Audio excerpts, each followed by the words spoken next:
I've put together 5 things you need to do with your newsletter if you want to use it to grow your business. If you're just doing it because you want to talk about whatever you want to talk about and have fun, good luck for you, right?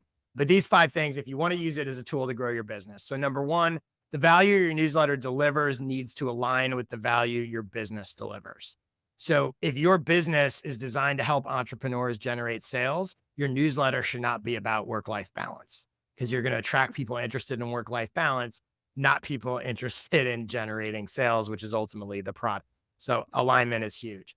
The second thing is you need to publish at least 2 newsletter issues per month. Ideally, I would say publish at least once a week. But if you only send monthly, for example, you're only taking 12 shots a year to grow your business. That's not enough. If you're publishing monthly or once in a blue moon and you're going, my newsletter is not growing my business, you barely tried. You got to publish regularly. The third thing is you want to pay attention to who clicks what. So not just your percentage of, oh, I got this percentage of people clicked. You want to look at the actual links that people are clicking in your newsletter because those reveal what those specific people want. And that can and should influence your messaging, your marketing, your products, and your copy. Your audience is literally showing you what they want. So if you, and it doesn't even have to go to your content, right? If you shared a link to some other piece of content that said, oh, here's an article on how to use copywriting to attract leads, and it got a lot of clicks, so that everyone who clicked that wants to learn how to use copywriting to attract leads. So your messaging and your product should not be how to use copywriting to make sales. It should be how to use copywriting to attract leads. Use the words that they've shown are resonating with. The fourth thing, your newsletter needs to be about your audience, not yourself. A newsletter isn't a promotional tool. It's a value delivery tool, as I'm sure this is like the most common mistake that businesses make.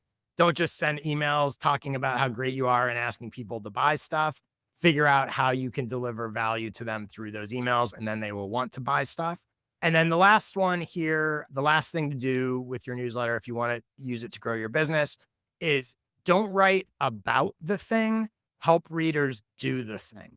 And what I mean is you want to ask yourself a simple question about anything you share in your newsletter.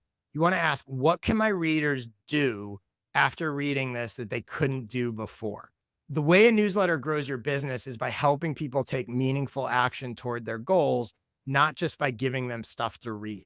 And I ask myself, I think a big part of the success of my newsletter is every single thing I share in it. I ask myself on an individual link level, I go, what can someone do after they read this or consume? Or are they just going to go, oh, that was interesting? I see tons of interesting stuff that's really interesting, and I don't share it because it's not actionable. And I think people pick up on that in my newsletter that they're looking at stuff and they go, oh, I can actually do something with this. I can implement this. I can do whatever. So for example, I will not share, let's say there's an article about the biggest shift in YouTube creators or the state of the YouTube creator economy. I'm not going to share that. I'm going to share how to write a YouTube headline that gets more clicks because one is interesting. The other is valuable, right? It's valuable and it's actionable. And that's what I'm going to share. And if you want to grow your business, ultimately people are going to hire you, buy your products, and pay you to get a result, right? To get an outcome, to get a transformation. So your content should all be about helping them make those transformations, not generally interesting, unless your business is doing generally interesting stuff. It's a really easy filter, right? Just look at it and ask yourself, what can someone do with this? So if you do those 5 things, your newsletter will absolutely help you grow your business.